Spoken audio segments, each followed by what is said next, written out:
Welcome to the Riddles of the Sphinx.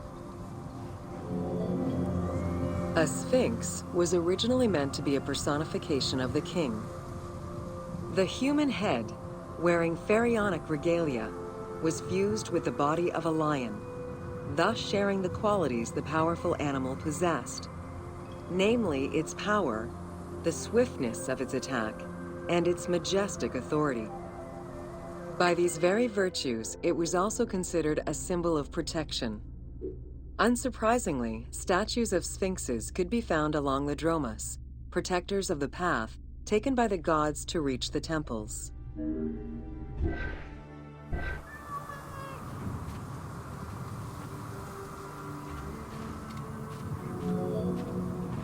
Over the centuries, enthusiasts and historians alike have wondered, who built the Sphinx? For what purpose? And who does it represent? These questions remain unanswered. Several theories do exist, however, some more credible than others. One theory supposes that Giza chose to pay homage to his father Khufu by building the Great Sphinx of Giza. The stone temple on the eastern face of the Sphinx would have been added later on by his brother and successor, Khafre, in order to strengthen the divine worship of their father. It would be the first Egyptian temple oriented with the sun.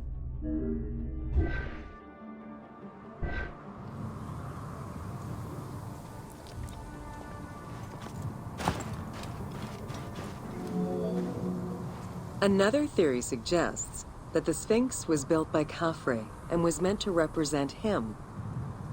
The arguments to support this hypothesis are based on the fact that the limestone beds used for the main work of the Temple of the Sphinx are geographically and architecturally similar to the Valley Temple of Khafre.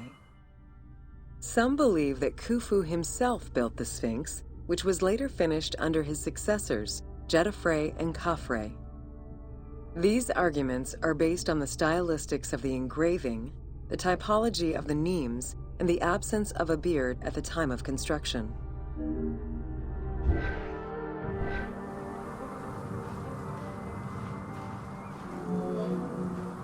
While ancient Egypt as a whole leaves a rather monochrome vision of its monuments and statuary, it is vital to understand that in ancient times, absolutely everything was painted. The sun, eating away at the pigments of the colors, the sand, the climate, and the implacable impact of time unfortunately destroyed the glorious colors of the Sphinx of Giza. Documents from an Arab Egyptologist of the 12th century, Abd al-Latif al-Baghdadi, indicate that traces of red were still visible in his time. Today, however, the only color that remains are traces of red close to the ears of the Sphinx, as well as hints of blue and yellow on the nemes, traditional colors for that type of headdress. The pigments for the color red were man-made, obtained by mixing different products such as clay, quartz sand, and very finely crushed hematite.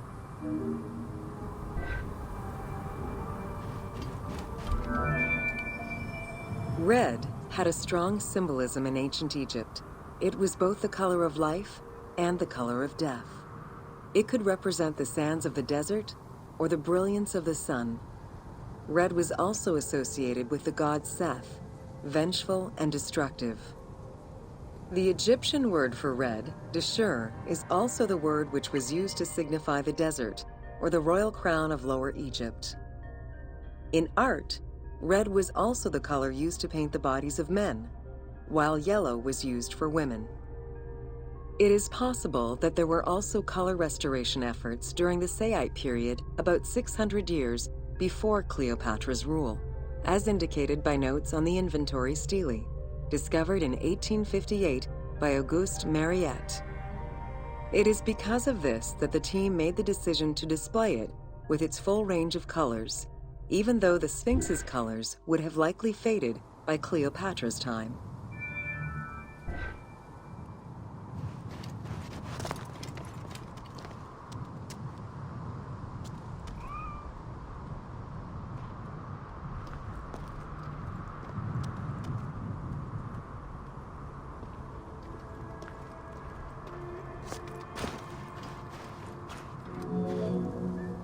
Dating from the 4th dynasty, approximately 2600 to 2500 BCE, the Great Sphinx of Giza is the oldest and largest sphinx that we know of. Carved from a natural limestone outcrop, the Sphinx measures 19.8 meters in height, 73.2 meters in length, and 14 meters in width.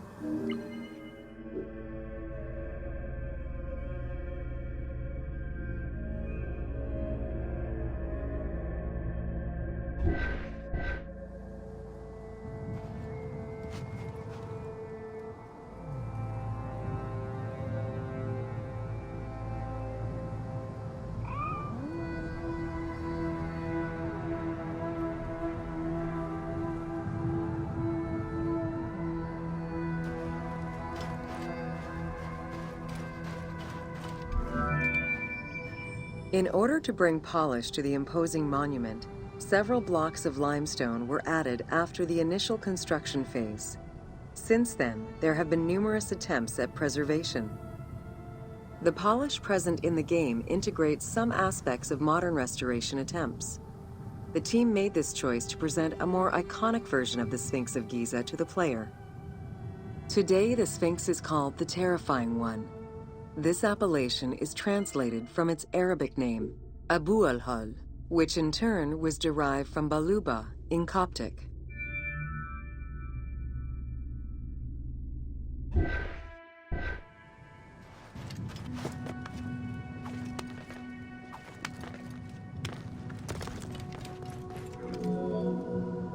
The Sphinx as a whole was carved in situ from a natural stone promontory. Its head was built in a limestone peak of the Mukattam Plate, and the body was sculpted in the underlying rock layer where it is located. The degradation of the Sphinx is due in particular to wind erosion and the different quality of limestone used in its construction. The level of sodium contained in the groundwater which abuts the stone is also a contributing factor.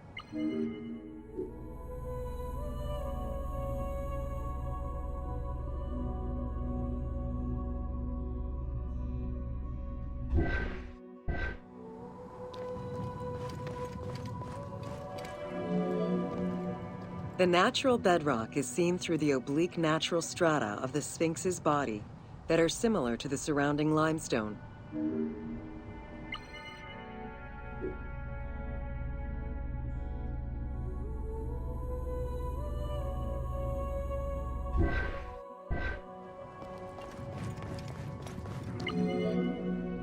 Since antiquity, people have always believed there was a hidden tomb deep within the Sphinx.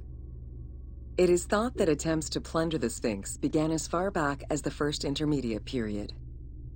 Since then, numerous attempts to pierce the Sphinx's secrets have been carried out, leaving indelible scars upon the monument.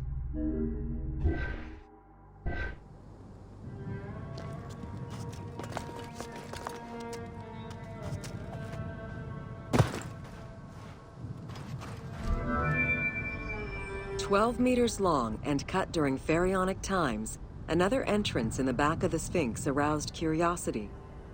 Although Thutmose IV attempted to seal it off, it was possibly reopened by treasure hunters.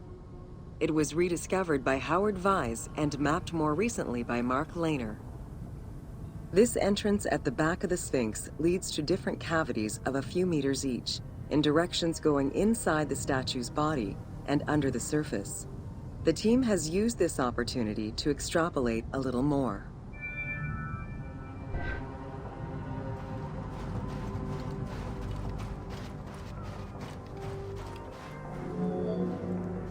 While there have been no major discoveries pertaining to the Sphinx of Giza in recent years, theories and hypotheses continue to emerge.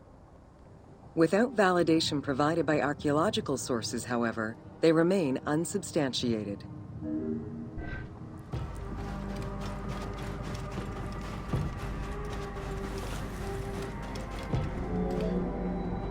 The first of the main theories as to the Sphinx of Giza's meaning posits that the Sphinx was originally a massive representation of the god Anubis.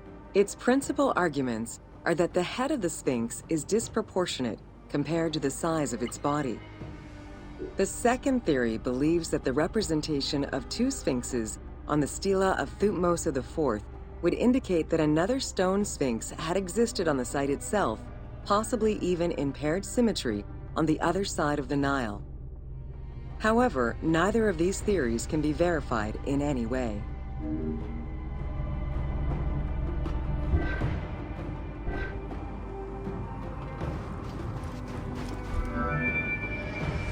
Several scientific projects using new technologies have been put in place in the past decades. The most important was led by Mark Lehner and his team, who specialize in the study and survey of the Giza Plateau, including the Sphinx site. The mapping made it possible to see the materials used to construct the Sphinx, analyze the different layers of erosion, and figure out the most fragile areas to protect. After a few attempts at giving the Sphinx artistic proportions, the team instead decided to use photogrammetry mapping to faithfully reproduce the proportions of the Sphinx.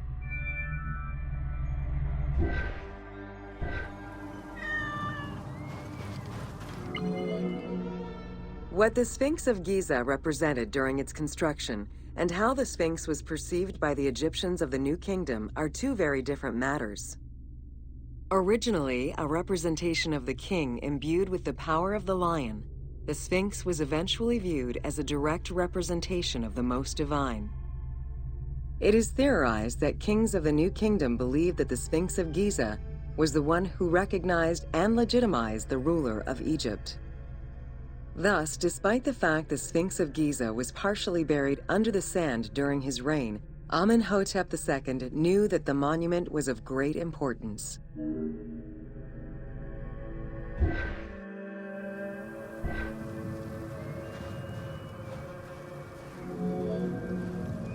Amenhotep II built a second temple dedicated for the Sphinx as Horemakhet to pay homage to Khufu and Khafre, his predecessors. It became a common habit for this dynasty to spend time with their royal courts at the Sphinx. Its sanctuary became known as Setepet, the Chosen.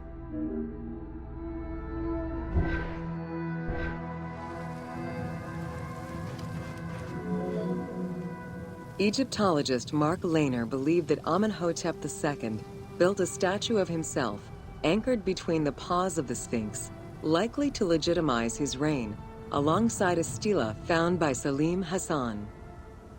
Many other pharaohs of this dynasty, such as Tutankhamun and Ramses II, also left marks of their passage in a similar fashion, sometimes even stripping the stones of nearby temples and pyramids to do so. Amenhotep II's son and successor, Thutmose IV, was a frequent offender.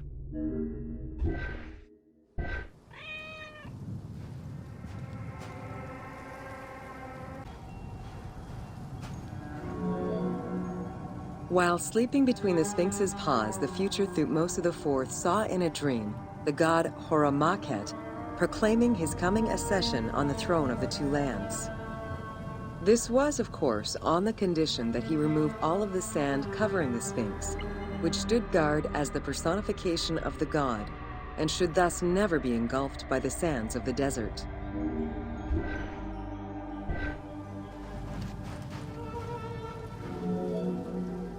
The 15-ton dream stela built by Thutmose IV to commemorate his dream was discovered by an Italian Egyptologist, Giovanni Battista Caviglia, in 1818, when he undertook the task of freeing the Sphinx from the sand, which had yet again covered it.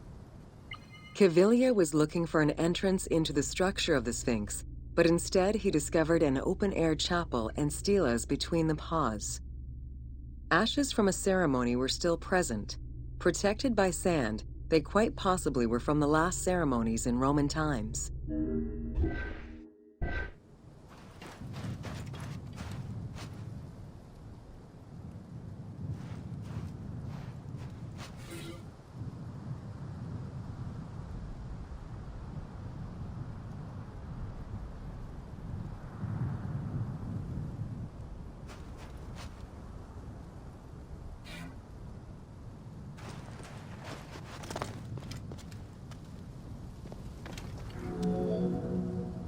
That same year, Caviglia discovered fragments of the Sphinx's beard that had probably been added during the New Kingdom. If many of these pieces are held by museums in Cairo, a fragment is displayed at the British Museum, along with a piece of the uraeus that was on the Sphinx's headdress. It is believed this fragment of beard was possibly kept in place thanks to the statue of Amenhotep II, which was supposed to be located under the head of the Sphinx.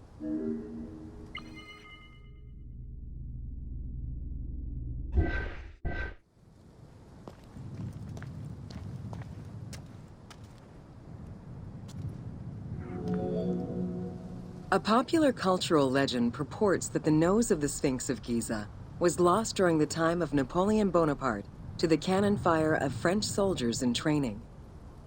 However, engravings from before the time of that campaign already depicted the Sphinx without a nose, indicating that it had been removed before the French campaign.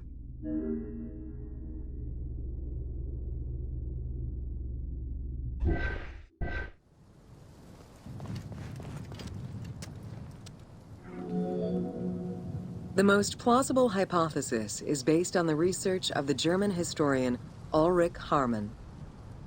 During the 1980s, Harman compiled medieval sources written by Arab authors. In doing so, he discovered that the Sphinx was once perceived as a favorable omen, a deity supporting sediment-nurturing floods and crops. Around 1378, a Sufi by the name of Muhammad Sa'im al-Dar could not stand this vision of the monument, and in an iconoclastic act, broke the nose of the Sphinx. According to the texts, he was then hanged and burned between the legs of the Sphinx for his crime.